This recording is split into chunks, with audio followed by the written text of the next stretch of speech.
नमस्कार। न्यूज के चौधरी में आप सबका स्वागत है। मैं वीरेंद्र चौधरी एक बार फिर से आपके सामने हाजिर हूं एक नए सवाल के साथ। सवाल यह है, मोदी परिवार बनाम विपक्षी परिवार, क्या विपक्ष ने फिर से मारी अपने पांव में कुल्हाड़ी? आइए इसी सवाल पर देखते हैं न्यूज के चौधरी। बिहार के पूर्व मुख्यमंत्री लालू प्रसाद यादव ने पटना के गांधी मैदान में रविवार को इंडिया गठबंधन के बड़े रैली में एक ऐसी बात कही कि पूरे देश में बवेला मच गया है। और उस बवेला का कारण यह है कि लालू प्रसाद ने नरेंद्र मोदी से ऐसे सवाल किए जिसके सवाल का उत्तर नरेंद्र मोदी से कोई नहीं मांग रहा, बल्कि विपक्षी पार्टियों से मांग रहा है। क्या कहा लालू यादव ने? लालू यादव ने कहा कि नरेंद्र मोदी आए दिन परिवारवाद की बात करते हैं, लेकिन वे ये क्यों नहीं बताते हैं कि उनका परिवार क्यों नहीं है। लालू यादव ने यह भी कह दिया कि नरेंद्र मोदी को कोई संतान क्यों नहीं है, और इसका जवाब नरेंद्र मोदी को देना चाहिए।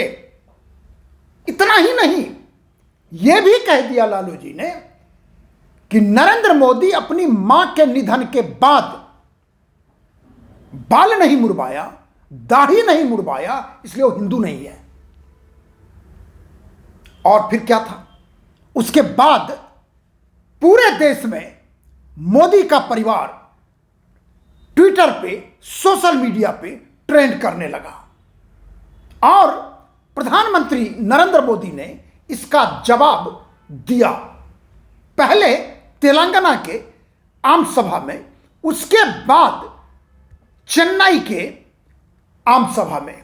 सुनिए, मैं आपको प्रधानमंत्री जी का बिल्कुल वही भाषण सुना रहा हूं जो उन्होंने परिवारवाद के विषय पर कहा, क्योंकि सीधे सीधे लालू जी ने उन पे अटैक किया था।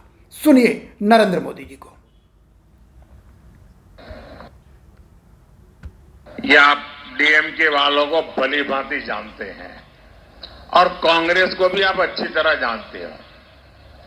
ये दोनों लोग है कैसे, और उनके जैसे और भी है। ये डीएमके और कांग्रेस जैसी पार्टियां कहती हैं, उनका मोटो है फैमिली फर्स्ट, और मोदी कहता है नेशन फर्स्ट। इसलिए अब इंडी गठबंधन के लोगों ने मुझे गाली देने का नया फॉर्मूला निकाला है। ये लोग कहने लगे हैं कि मोदी का तो कोई परिवार ही नहीं है।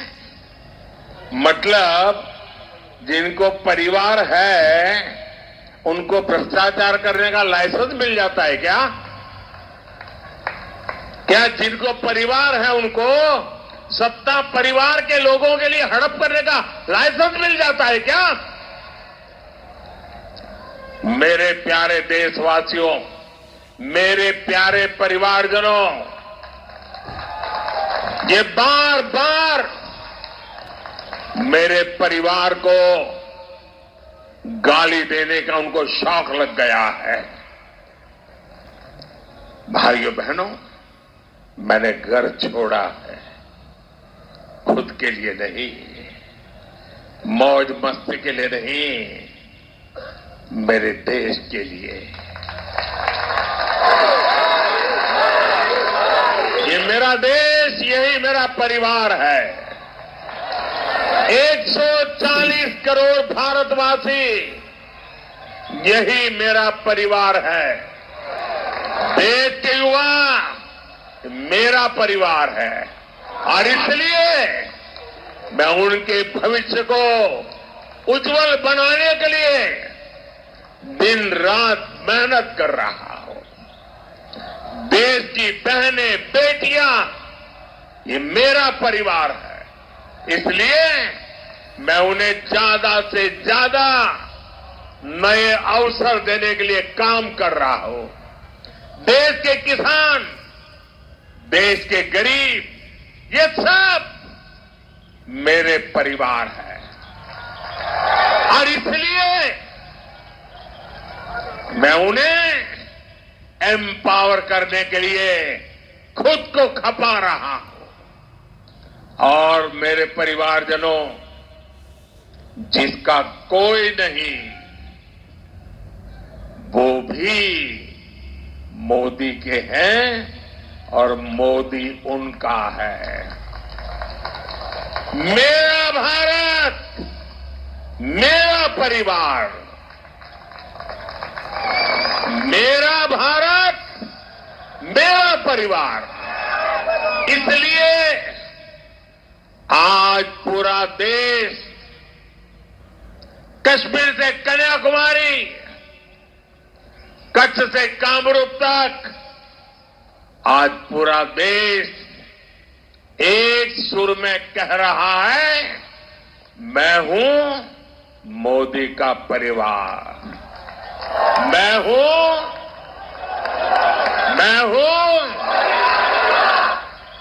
नान मोदी एंड कुटुंबम, नान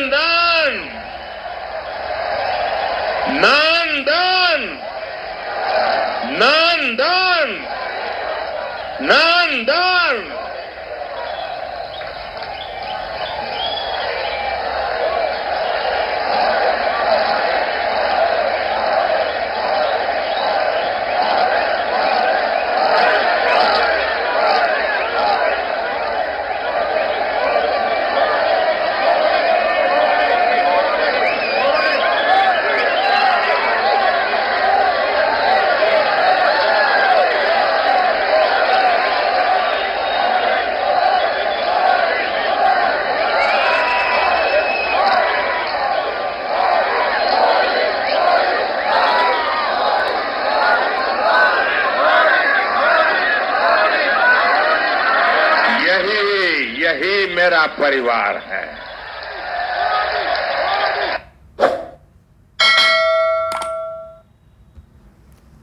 आपने सुना प्रधानमंत्री नरेंद्र मोदी ने विपक्ष के आरोप, वो आरोप जो उन पर सीधे सीधे किया गया, उसका जवाब चेन्नई के भाषण में दिया 4 मार्च को। और ये भाषण प्रधानमंत्री का हमने बीजेपी के एक्स हैंडल से आपको सुनाया। और इतिहास ये कहता है कि जब जब विपक्ष ने नरेंद्र मोदी प्रधानमंत्री के रूप में या नरेंद्र मोदी मुख्यमंत्री के रूप में इस तरह के आरोप लगाए गए, व्यक्तिगत आरोप लगाए गए, परिवार पर आरोप लगाए गए, उसका भारी नुकसान झेलना पड़ा विपक्षी पार्टियों को। नरेंद्र मोदी के 12 साल गुजरात के मुख्यमंत्री रहे और उस काल में चूंकि गुजरात की राजनीति बीजेपी बनाम कांग्रेस रही, लेकिन एक समय आया कि कांग्रेस का वहां से पतन हो गया और 1995 से लेकर आज तक लगातार हमेशा से भाजपा की सरकार रही। थोड़े समय के लिए शंकर सिंह बघेला मुख्यमंत्री बने, लेकिन फिर से बीजेपी वापस। और 2007 का विधानसभा चुनाव आपने जरूर सुना होगा, देखा होगा कि जब कांग्रेस की अध्यक्षा सोनिया गांधी ने नरेंद्र मोदी को गुजरात में जाके अपने भाषण में कह डाला कि यह मौत के सौदागर है, और परिणाम भारी पराजय। लेकिन कांग्रेस पार्टी वहां पर रुकी नहीं। उसका एक टाइमलाइन है, क्रोनोलॉजी है कि बार बार नरेंद्र मोदी को व्यक्तिगत रूप से आरोपित करना, अपशब्द कहना, परिवार पर अपशब्द कहना, और जनता इस बात का जवाब वोटों के रूप में देती रही है। लेकिन फिर भी विपक्षी दल इस बात को स्वीकार करने को राजी नहीं है। मैं आपको कुछ उदाहरण देता हूं। 2014 का लोकसभा चुनाव, कांग्रेस के बड़े नेता और गांधी परिवार के खासम खास मणिशंकर अय्यर ने क्या कहा था चुनाव के दौरान कि चाय वाला प्रधानमंत्री बनेगा, चाय वाला प्रधानमंत्री बनेगा। हुआ क्या? हुआ ये कि 2014 लोकसभा चुनाव 30 वर्षों के बाद, 1984 चुनाव के बाद किसी पार्टी को स्पष्ट बहुमत नहीं मिला था और नरेंद्र मोदी के नेतृत्व में भाजपा ने 282 सीट जीतकर 30 वर्षों के गठबंधन सरकार का रिकॉर्ड तोड़ दिया था। और इतना ही नहीं, वोटों का स्विंग देखेंगे, 2009 के लोकसभा चुनाव में बीजेपी को मिला था 18.8 और वो 2014 में बढ़ के हो गया 31.3, 282 सीट। परिणाम सामने। वहां रुके नहीं, देखिए सोनिया जी का, उसके बाद मणिशंकर अय्यर का, फिर देखिए 2019 का लोकसभा चुनाव आता है। राहुल गांधी, कांग्रेस के बड़े नेता, गांधी परिवार के बड़े नेता, जन्मजात और वो लोग समझते हैं कि हम देश के निर्माता हैं, निर्णायक हैं। वो कहते हैं चौकीदार चोर है। राफेल का केस था जो फ्रांस से हमने लिया था। अब वो चौकीदार चोर है। ऐसा हुआ कि 2019 का लोकसभा चुनाव में जनता ने, मतदाता ने ऐसा वोट दिया कि 2014 में कांग्रेस तो 44 सीट पर आ गई थी और 19 में 52 पे। वोट फीसदी नहीं बढ़ा, और बढ़ा किसका? प्रधानमंत्री नरेंद्र मोदी का। 282 से सीट बढ़ के 303 पे पहुंच गया। वोटों का स्विंग 31% से बढ़ के 38% पे पहुंच गया, यानी 7% का इजाफा।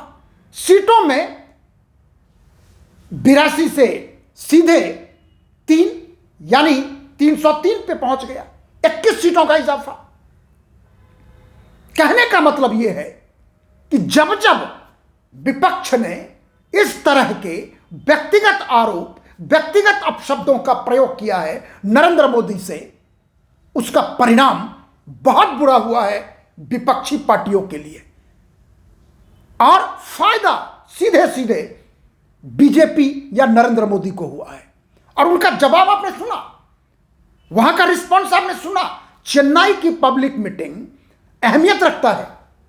जिस तरह से लोगों ने वहां पर रिस्पॉन्स किया है, आप अंदाजा लगा सकते हैं कि नरेंद्र मोदी का चेन्नई में भी, जहां पे वो अभी भी बीजेपी कोशिश कर रही है लोगों के बीच अपना आधार बनाने का, वहां पे जनता ने किस तरह का जवाब दिया वो आपने सुना और देखा होगा।